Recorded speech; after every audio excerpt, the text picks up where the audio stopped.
I picked up Dorothy and the Wizard in Oz, which is book 4 in the series, hoping to find a confrontation between Tip, who's now Ozma, and the wizard about how the wizard sold Tip into the abusive clutches of a witch in order to reinforce his power and aggrandizement as the so-called wonderful wizard and the ruler of the land. Of course, this isn't normally the central stuff you find in children's literature, but since I happen to be an adult reader, these are the parts that stand out to me, that I think are the parts that I look forward to getting into. In many ways, the wizard was recast in Book 2, Marvelous Land, as something of a stereotypical, misunderstood narcissist, a so-called great leader who actually, people don't know it, committed egregious abuses and covered them up, only to be remembered for his great accomplishments, which are actually the accomplishments of the people he destroyed. And of course, this was an unexpected turn in Book 2. It's unexpected, especially for a whimsical children's book.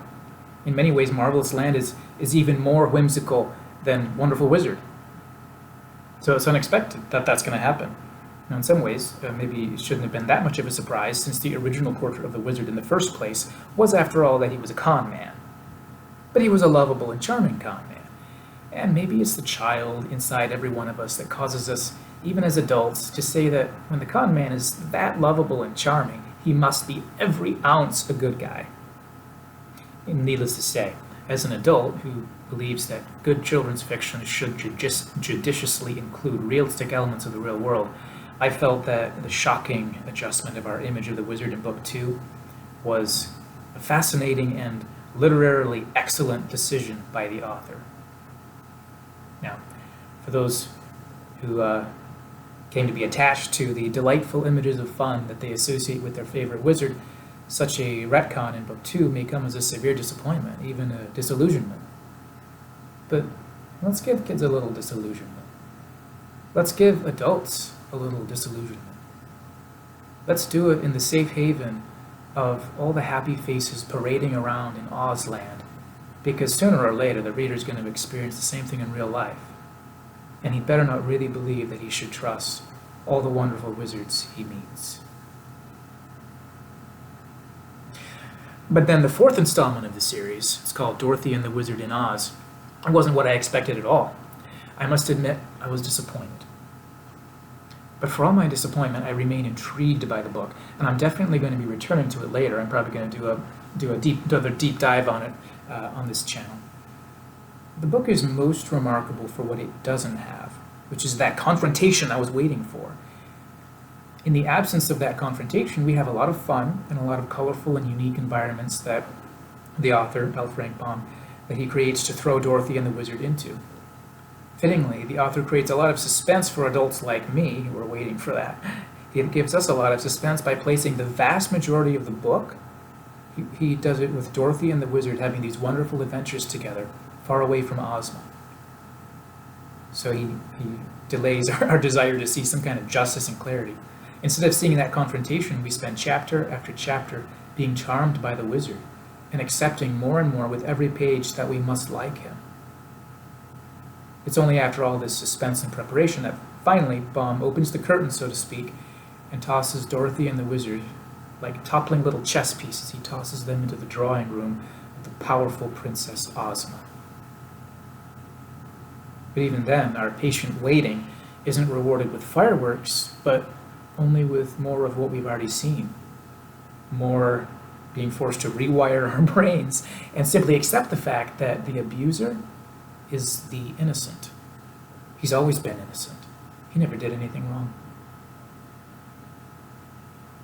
There are two ways to interpret this aspect of the book, which for some of us is the most important part of the book. The one way we could look at it is the one that I tend to see when I look around the internet, which I haven't looked around that much, but it seems that most people think that Baum simply retconned the story once again.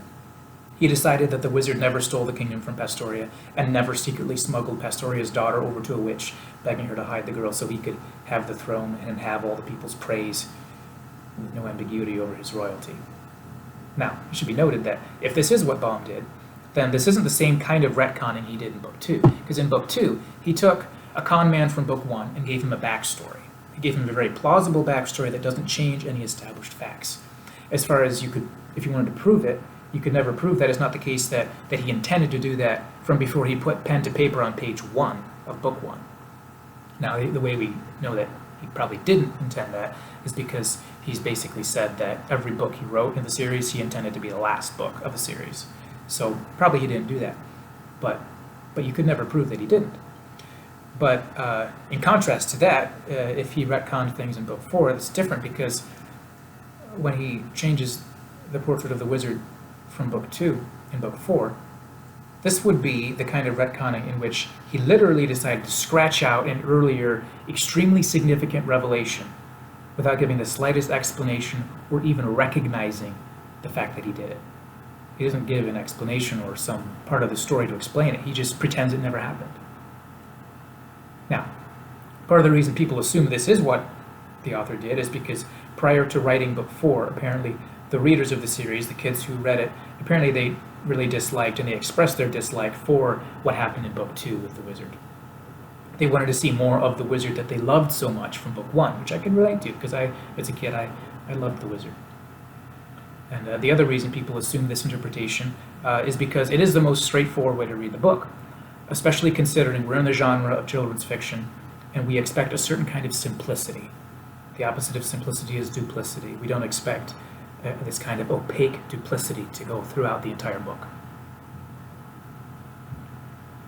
I don't prefer to interpret this aspect of the book in that way.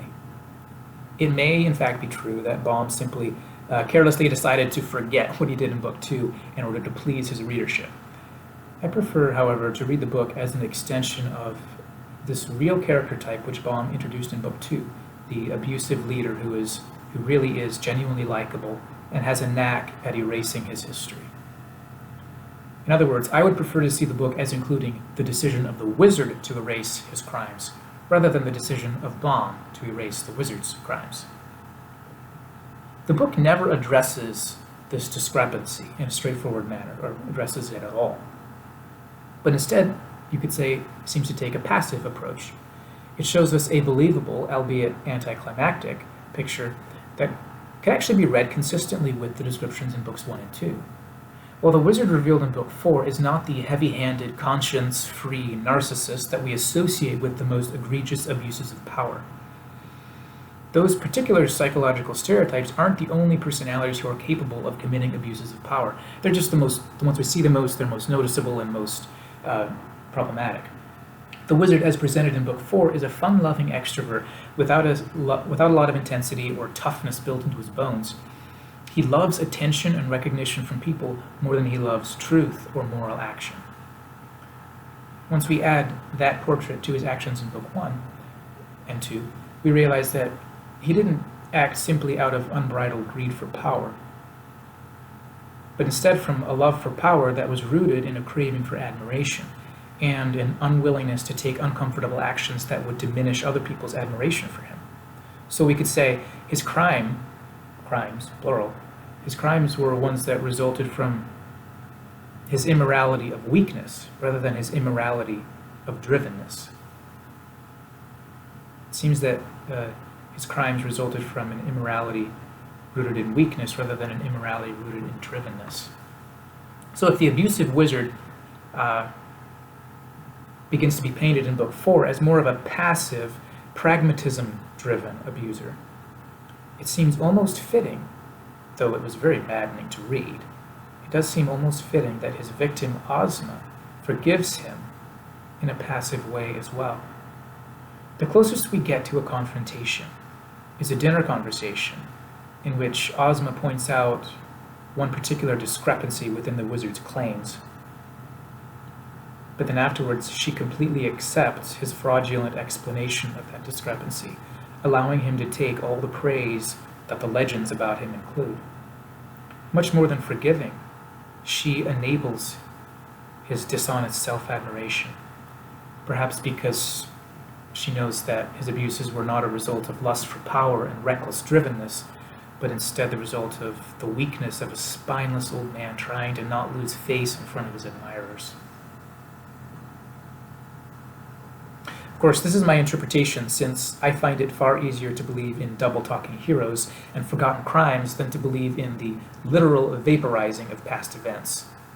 In some ways, I'll admit that the more natural interpretation of certain sentences in the book might seem to support the common idea that Baum simply retconned the events of Book 2 and decided they never happened. Particularly, I had to admit this when I observed the tone of the Scarecrow's interaction with the wizard in the last quarter of the book. Seems like if anybody was going to say it like it is, or at least give a sideways look at the wizard and let us know, one would think it would be the Scarecrow, if anybody. If nobody else did it, it would be the Scarecrow. Because he was there when Glinda exposed the wizard's crimes in front of Tip and the others. But there may be a third option.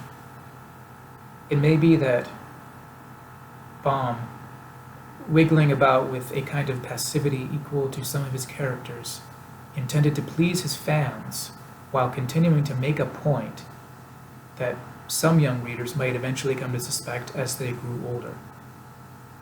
While you could say the most natural reading of the book may be to absent-mindedly forget the wizard's wrongdoing. On the other hand, the only consistent reading of the series as a whole, the only consistent reading of the series, is to see the wizard, to see in the wizard the same kind of persistent lying that can be found in the real world. And then you'll see in his dinner conversation with Ozma, you'll see the same kind of judicious avoidance that is sometimes warranted by those who know better than to make an enemy of somebody whom the public loves. Someone who knows better than to risk becoming an accuser when evidence is scant and the villain is beloved. Part of the reason I find myself hanging on to this interpretation, which is my initial default interpretation, is because of the fitting and striking manner in which, near the end of the book, or the last quarter of the book, the way Baum moves the story toward its end. So this is after the wizard and Ozma have had that dinner conversation, after they've met, after they're all together, for the disorientingly non-existent confrontation. After those of us who expected that are shocked by it not being there, shocked and disturbed. After Ozma has agreed to let the wizard stay in the land of Oz and be treated with luxury.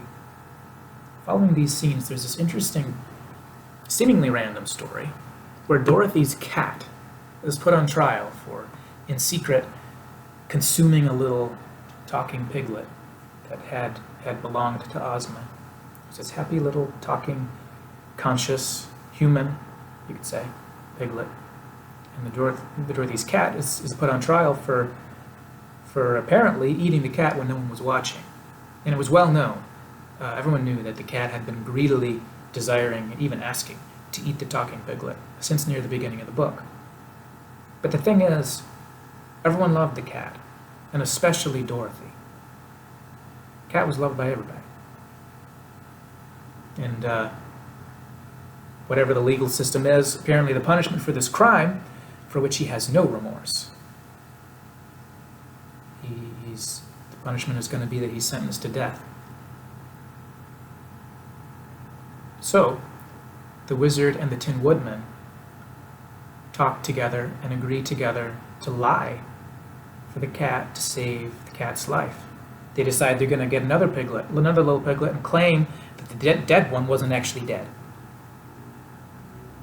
Now, unbeknownst to them, the dead piglet actually is not dead, and after they try to make their deception work and it fails, then everyone finds out that actually the true story is the cat had only intended to eat the little piglet. The piglet had been trapped under a falling object and saved from the jaws of the cat by freak chance. So what happens to the cat? Well, the cat goes free. The cat didn't do anything, quote unquote. So when I see that, I find it difficult to see this amusing little vignette at the end of the book and not see a correlation. Maybe I'm seeing things, but that's okay if I am.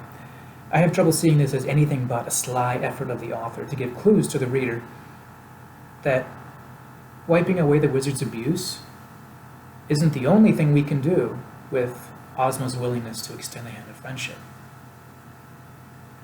Ozma knew that the wizard, like the cat, was liked and loved by hundreds and thousands of people, and making him her enemy to try to bring justice was not necessarily wise.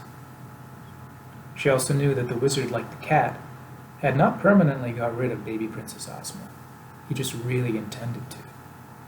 Like the cat, the wizard was guilty of crimes intended to feed his appetites, which ultimately failed he ultimately failed to get what he wanted, which was permanent attention and adulation and to be the wonderful wizard. He ultimately wanted to get rid of Ozma, and he didn't, ultimately. And thus, the way some people might see it, there's little to no blood on his hands. Ozma's not dead. So, Ozma chose to look away and to extend the hand of friendship to the weak-willed man who had preferred to destroy her rather than admit he was a liar and a fraud. On this reading of the book, questions still remain, since most of the explanatory lines of dialogue, most of the exposition is just lies.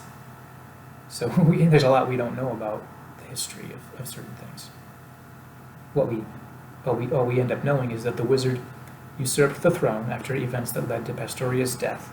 We presume the wizard didn't directly cause Pastoria's death because that would make it less likely that Ozma is willing to trust him to stay in the land.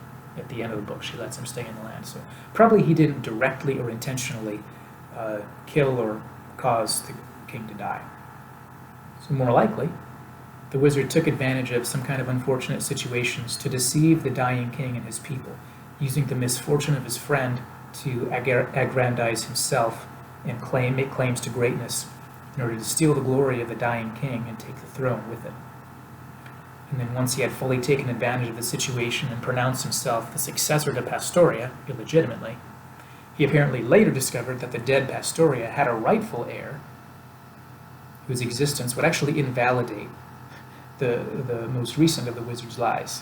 However it is that Pastoria convinced them he ought to be next, well, if he really was the rightful heir, he should have known about this princess.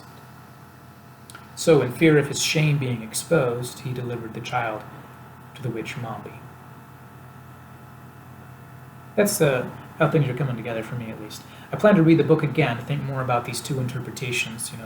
The one that says that all he's doing is all the author is doing is pretending this never happened, or that he's being a little more sophisticated and giving something that kids can begin to realize if they read the series enough, and can kind of tip them off to the fact that the world can be an unsafe place, or can be something that a kid who has had unsafe things happen to him can read the book and see what's really going on.